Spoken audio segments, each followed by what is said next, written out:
Welcome back to the channel. So today we're going to be doing some firewood. I have another triaxle load of logs coming, so I need to finish this pile back here, and I already have some logs set up here to do, so I'm going to show you the process of what I like to do. So our main source of heat is firewood. So today I gotta get the rest of these logs cut up, split, and then stacked. We have quite a bit of wood, but to finish out the winter we will need some more. I'm just going to show you a few things that I do to keep safe and make this process go faster. One, I've already done it, but I topped off my fuel tank, I topped off my bar and chain oil. And being December, I did use a winter bar and chain oil. People will correct me in the comments down below, but I do believe it's a lighter oil, so it doesn't get as gummed up as easy, and that's why it's a winter mix. Now the other thing I did was I also sharpened the teeth every single time I'm going to cut. Now if I didn't cut much, maybe 1 tank of gas the last time I used this saw, I will only sharpen the teeth 1 or 2 swipes because it doesn't need a lot of sharpening. But I find doing it after every tank of gas, you will spend less time cutting. It will be safer because you're not standing there holding, trying to rock it back and forth, getting through the log. It'll drop right down through, and it's far more efficient, I find. So.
We have all these logs blocked up now, and that took about 1 hour. Now the other thing is it took me about 2 tanks of gas, and I sharpened the blade on the chainsaw twice during that time, so I did take a couple of quick breaks, so it wasn't just cutting non-stop. I did hit the ground once or twice, and now some guys will say that completely destroys the teeth on your chain, but I disagree. I think you can sharpen it unless you really take teeth out. Alright, now since we have all of our wood cut, now it's time to split. So in front of me are all the tools I've used to split wood. So for the most part, I'll use the wood splitter today.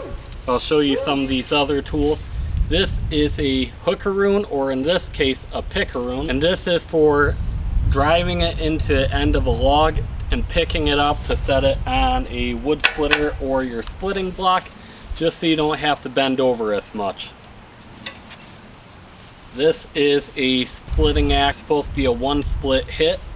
This company, they work for a while until you sharpen them, and they still work, but they don't work as well as when they're brand new. But I like this. You can split all day with it and it works pretty well. And then this is a splitting maul.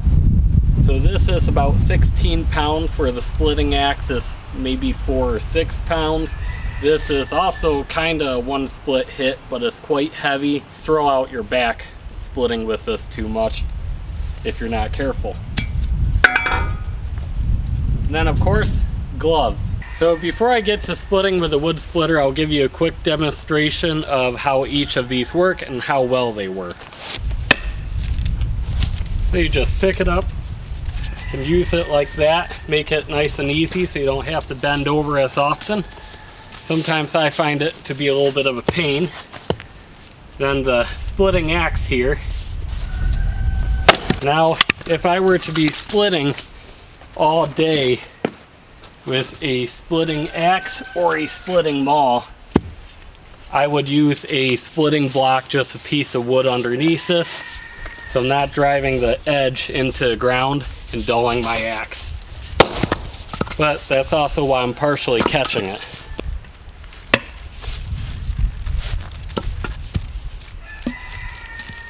Now the one problem I found with this hookaroon, sometimes if you wedge it in too deep, you kind of have to work it back out or lay it down and kick it off. And it kind of defeats the purpose, so don't always use that, but it is handy.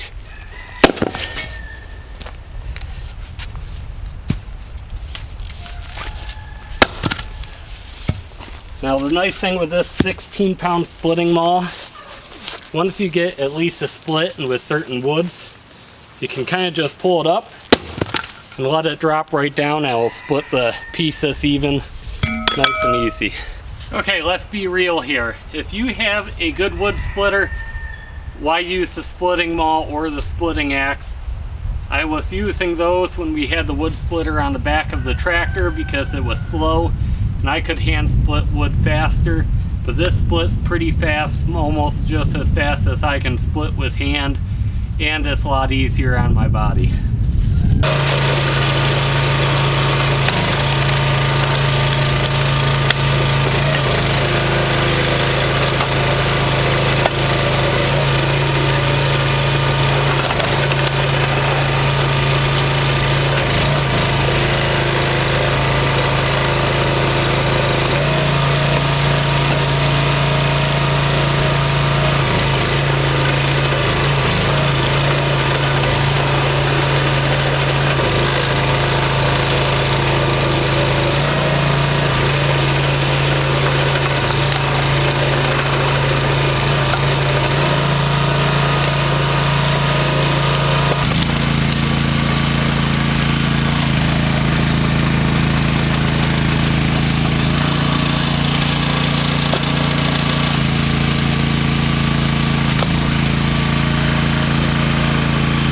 Now since I have most of the wood already split with a wood splitter, these last couple of pieces, they're pretty good size. So I'm actually going to split them by hand because being ash, they should be semi-easy enough to split. So it'll be a little bit easier than trying to move them over there and lift them up on the wood splitter.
I got all the wood split here, including all the hand split wood, the bigger chunks back here. So now for the really unfun part, which is taking it up to a house and stacking it. I won't show that, but I just want to say thank you for watching and watching my videos, even though it's a long time in between videos. I'm working full time. It's dark when I leave home, it's dark when I get back, so there's no time to make outdoors videos. Springtime, where we get a little more sunlight, videos may be inconsistent. So thank you for watching. Hit that like and subscribe button if you haven't already, and I'll see you next time.